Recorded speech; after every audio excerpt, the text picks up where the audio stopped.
One of the things that really stinks about tough times is that sometimes the only thing that will heal those wounds is time, right? If you get broken up with, the only thing that's going to heal that heart is time, right? And it sucks to hear that in the moment because you don't want to wait. You want to feel better right now, but time heals all wounds.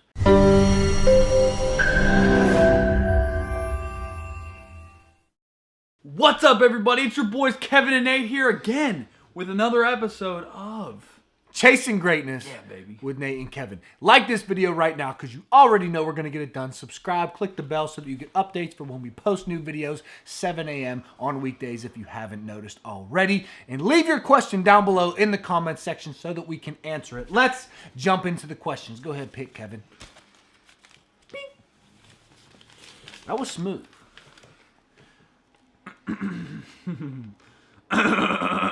from Stacy Liner. At about 1 p.m. every single day, I start to get tired at work. I don't understand why. How can I have energy all the way through the day? So, Stacy, you're probably eating lunch right around 12 or 12:30, and then after you eat lunch, all the food is moving to your belly. You ever watch one of your uncles on Thanksgiving? They eat all this food and then they go take a nap. You're eating foods with very high sugar. I'm just guessing, but this is probably it. But you need to optimize your energy levels in the mornings and then keep it going and maybe eat smaller meals with all natural healthy foods and nothing. Is that what you do? Nothing with sugar. Yeah. I eat everything healthy. The only thing that makes me tired, and I've done studies on this with myself, I like to just see which foods make me tired because I noticed that the same thing happened to me.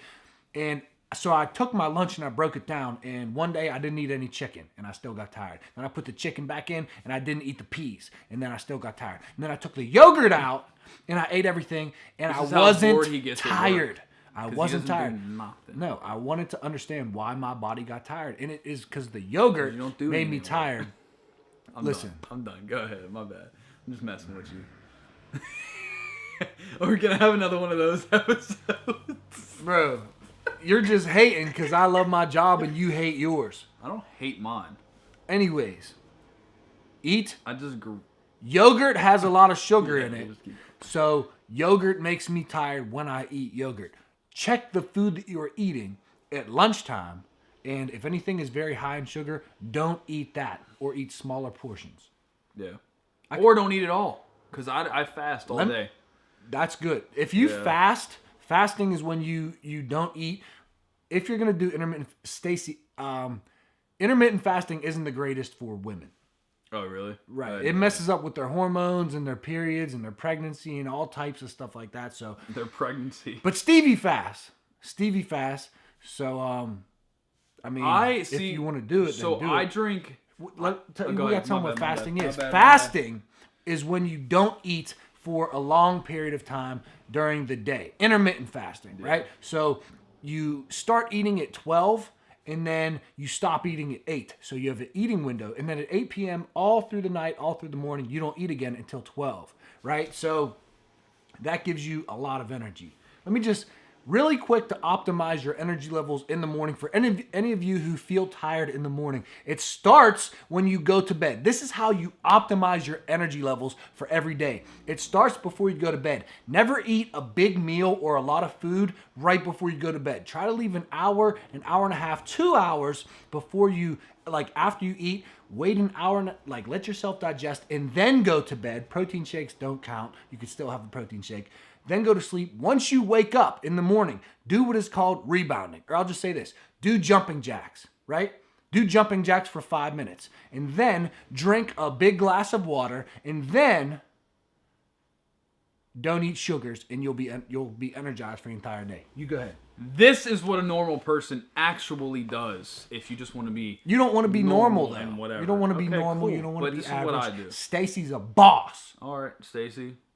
But tell her what she wants to do. She wants to be normal. I'm just kidding. Come on. So this is what I do. Every morning when I wake up, I eat a banana and eat some cold oats. They're those oats you buy in the container from what is it, Quaker? Yeah. Quaker, right? He ain't talking instant oatmeal. No. Oats. It's just cold oats. Like, yeah. That you add milk in the night before. It soaks all night. And then you... Like, I do reduced fat milk. I don't do, whatever. I mean, so the point is, I have that and then I have black coffee. So that wakes me up and that holds me over literally all day. All day. And then once I get off of work, sometimes I'll pack a lunch if I know that, like, I'm really, like, working hard all day, like, physically. I'll pack a lunch, but even then it's just like a sandwich, maybe a bag of chips, a piece of fruit, a granola bar, and some, like, water or a Gatorade. Yeah. And then at night, I eat big. That is my meal. It's like at night, I eat really big. When I get home, probably around, like, 6 or 7, I'm eating. That's after I've taken a shower, everything. And then, like he said, I'm waiting that, like, hour and a half to 2 hours. And then, like, I finally go to bed. I might have a snack, but... Small snacks are fine. Yeah, it's protein not anything shakes, big. fine. Yeah. Drinks, fine. And I feel like I've lost weight. Button Boy, where you at? All right, next question. That was good. You come back on. Next question. If you won the lottery, what would you do with the money? Ooh. I'm out of here. Forget these Chasing Greatness episodes, boy. It's like, I'm just kidding. I would still do these episodes. I already know. All right, what would I do with the money? I would max out my IRA. Is the first thing I would do. Max out my retirement account, invest it in the S&P 500 or something that mimics the S&P 500 so that it was earning me money without me doing anything. Well, I'd put it in a 401k. I'd put it in my 401k if there's a way. I'm not really sure because my retirement savings plan with the Marines was different from, like, the civilian one, so I'm still trying to get used to it. But I would put it in my, like, retirement and just let it sit there. But I'd have 2 separate accounts for my kids to put money in there for both of my kids to just, like, do whatever they want. And, like, the thing is like, I don't think I would set it up to where it's kind of like a, what's that thing, like, if you get hurt, a settlement. Yeah, I'd set it up like a settlement to where, like, a certain amount of money would be available to them. Like, you know what I mean, at certain points of their life. You know what I mean? So, like, at 18, they could have, a certain amount of money for, like, college. You know what I mean? And then once they graduate college, like 4 years later, I might do a, like, okay, cool, they get more money. And then whatever. And then by the time I think that they're like 30, I would make all that money available to them. But I'd set it up like that. That way they don't, like, go crazy spending. You know what I mean? Yeah. And they don't live like, millionaires. But I would definitely, like, invest that way. Like, I'm setting my family up for the future. Yeah. I wouldn't give my kids... They'd get 0. I already talked about this. You did talk about this. My kids get no money from dad. Maybe from mom, but literally, I'll teach you how to earn money. Yeah. But I ain't giving you a penny. If I find a penny on the street, I'm be like... Anyways. But I would pay off all my debt. Would you do some spending? I'd pay off my student loans. Let me tell you what I'd do. You'd have to do First thing I would do is pay off my student loans. No, first thing I would do is put it in as much as I can, max out my IRA for this year. And then I'd pay off my loans. I'd take $60,000. Well, I owe $57,000 now. $57,000 in all ones in 10 big briefcases and go to the loan place, wherever they are, and just... all over their desk. Don't ever loan me money again. Go to the corporate building or the corporate bank of, like, all your debtors, like all your loaners or whatever, and just be like, I'm done with you. We're breaking up. And give them. Would I spend? Yeah, man, I would spend. I'd probably get a new car. I'd get a house for myself.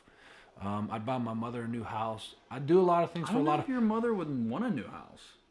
She maybe wants you to clean up the area around hers. You could do that. You could buy all those houses and then demolish them and make it her a massive yard. She would want neighbors. Okay, well, demolish all the ones that are, like, nasty. Listen. I have a plan, and I don't know if I want to say it on here because I don't want my mother to know that I'm going to do that for her. All right, don't do it. I say keep it a secret. All right, I'll keep it a secret. Yeah. So, next question. Yeah, move on. That's what we would do with $1 million, or not $1 million, if we won the lottery. What would you do if you won the lottery? Leave a comment down below. Can people change? Since Kevin's in turtle mode, I'll read the question. Can people change? Yes, people can change. If they wanted to be changed. Right. I feel like we've already gone over this before. If they want to change, they can change.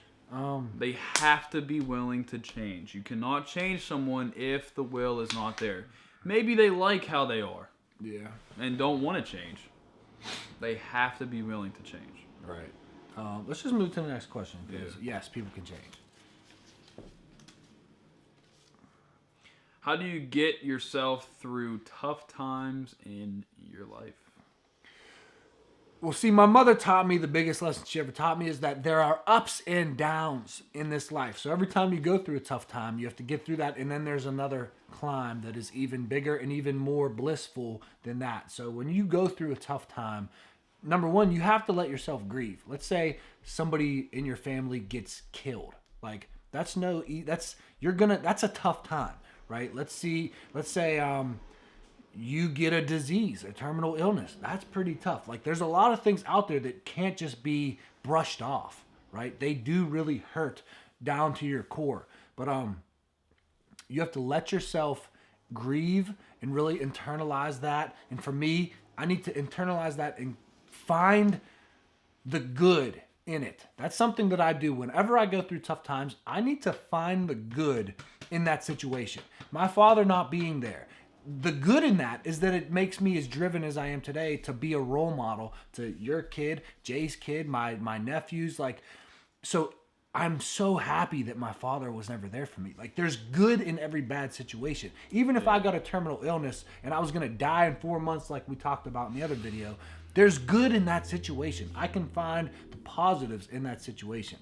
But that's how I deal with the tough times, is trying to look for the good. What about you? He's the godfather to my son, Ethan. In case you guys didn't know. I feel like I needed to put that out there.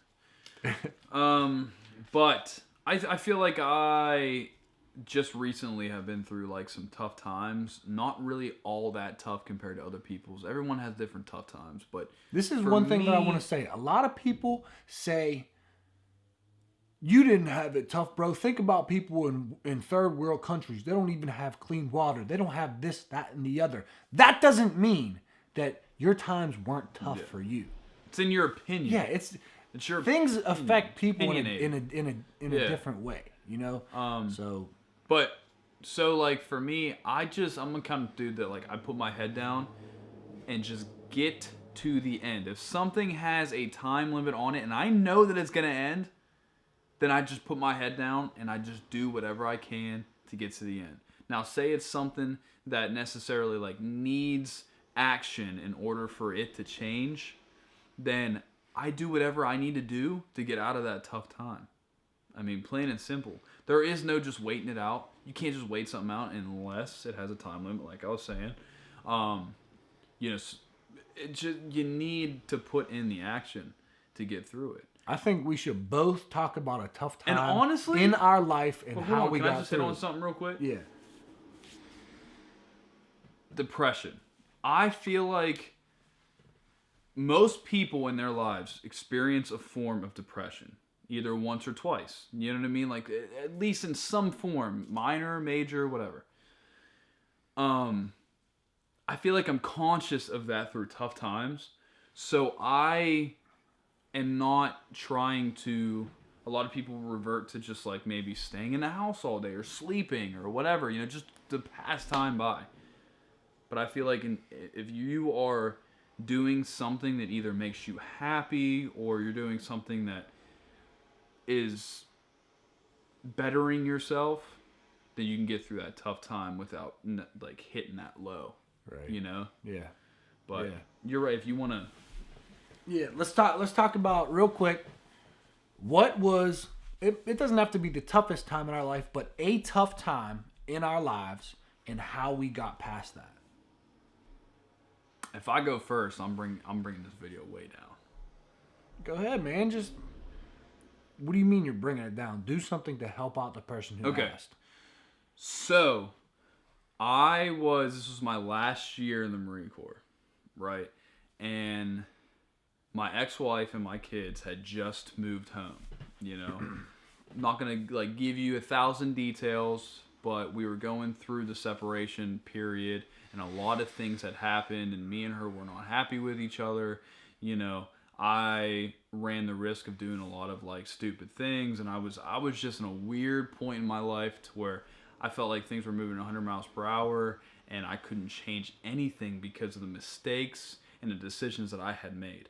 And that for me really kind of just, in my eyes, I needed to learn from those mistakes instead of wishing that I could take them back, learn from those mistakes, push forward, and never make those mistakes again. But I feel like everything that I had worked for during my entire time in the Marine Corps was about to vanish just like that. I was on the verge of messing my career up with the Marines and messing any future career in law enforcement and all this other stuff. Well, anyways, when it comes down to it, me and Kylie had put our differences aside. Me and my ex, we put our differences aside, and we just decided to become the best parents that we can be without being together, you know, like emotionally, you know, and just be good parents and try to make the best of it, with also, you know, trying to develop like maybe, you know, friendships, especially if you're going to talk all the time, whatever. So at the end of the day, was it tough times? Yeah. But me and her had also gotten through that because it wasn't all like peaches and cream for her either. It's not like, you know, she wasn't upset and she wasn't miserable, and you know what I mean? So we both gotten through it, and we're both in a better place. And realistically, I feel like my kids are also in a better place because, you know, it's just one of the many examples to where that was a tough time, but you just pushed through it, you got through it, you learned from the mistakes, and everybody ended up in a better situation in the end. One of the things that really stinks about tough times is that sometimes the only thing that will heal those wounds is time, right? If you get broken up with, the only thing that's going to heal that heart is time, right? And it sucks to hear that in the moment because you don't want to wait. You want to feel better right now, but time heals all wounds, really. And I'm sitting here trying to think about the toughest time in my life.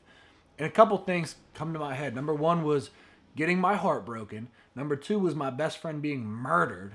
And number three was Stevie and I had very tough times in the beginning of our relationship. And of those three things, obviously my friend being murdered is the most extreme.